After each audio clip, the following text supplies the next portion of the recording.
I have a COVID dreidel I have to spin on Zoom.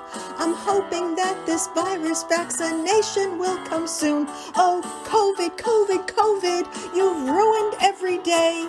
We can't gather to party and we can't gather to pray. Hold on a Hebrew minute, this might work out for me.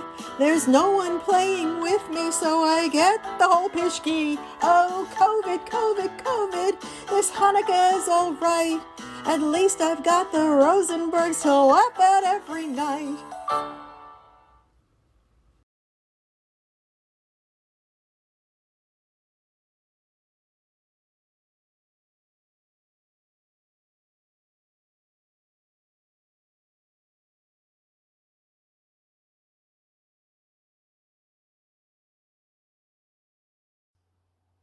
If you've been paying attention as you light your candles, or as you're watching us light ours, you know there's more to ponder in this season than the simple dichotomy of darkness and light. Nor are we comprised merely of mundane earth human and divine soul. What is attached to light wherever it goes, always connected, yet leaning toward the dark? The shadow. Shadows are terrifying to animals with poor depth perception. They view shadows as a predatory other and flat out panic when asked to confront that darker space. We spend a lot of energy worrying about other people's shadows without turning to confront our own. And when we're called on this, we panic too. In psychology, the shadow is the disowned, unacknowledged self. It's a motley golem of primitive impulses, shame, denial, and inferiority. It's the part we're afraid is unlovable because we don't even know how to love it. But it's with us wherever we go. Left leaning toward the dark, unconfronted and unembraced, our shadows loom up behind us. They feel larger than life. Unprocessed shadows are the root of our weaknesses. They keep our gifts small and dim and our purpose unfulfilled. Shadows are made up of some light, however. Remember the things you used to really love until you were mercilessly teased about them? Remember the quirks that were uniquely you, that you quelled in order to be popular, or because an authority figure labeled different as bad?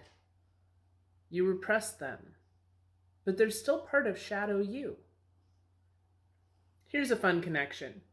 Hanukkah is about the monotheistic Jews reclaiming their identity and their space against Hellenistic forces, right?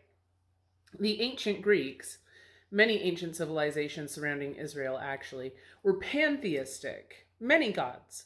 And for them, each of these gods and goddesses was not an actual divine being, but a manifestation of some aspect of the human psyche that needed to be acknowledged, respected, and confronted. So, how did these cultures deal with shadow work?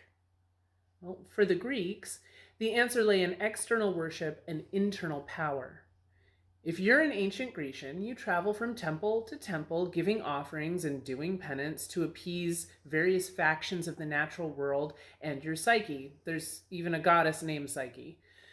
That done, you can then focus on personal achievement and empowerment through military prowess, superior intellect or artistic skill, sexuality, or physical strength.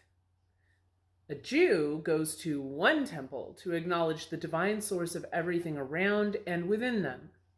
Adonai Echad, God is one. God made everything. God made me. My soul came from God, and therefore my life is dedicated to service in order to achieve unity with that divine source.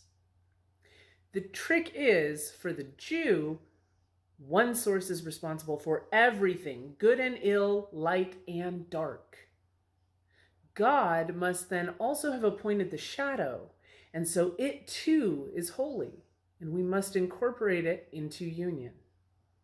Namaste and shalom. When we see something in others that we ignore in ourselves, that's called projection. It's our ego's handy way of shirking personal responsibility.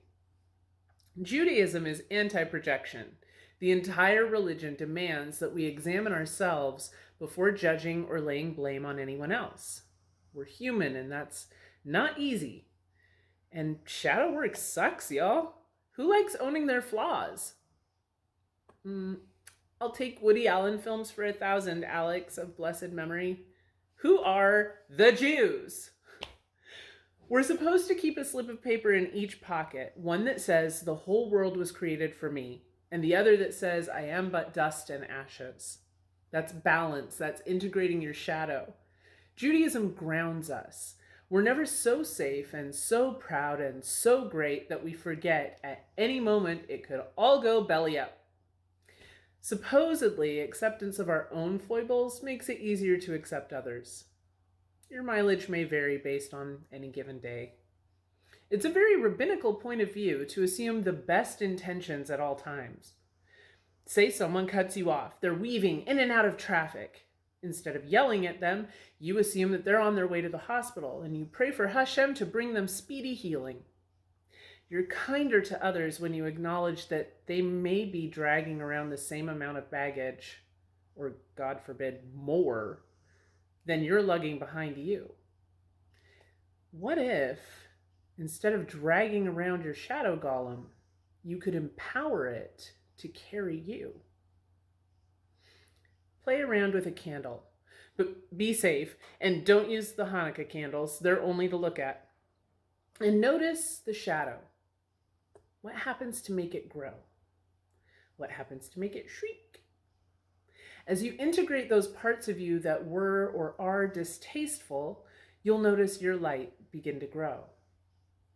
On day 2, we looked at fear and we examined how acknowledging it is the key to turning it from a stumbling block to a stepping stool. Now, it's outside my purview to walk you through shadow work, but I highly encourage you to do so. As you work to begin to make friends with your shadow, you'll find more power and more compassion. As you unify yourself, you'll automatically find yourself closer to others and nearer to the divine. Let 2021 be the year your shadow joins the light.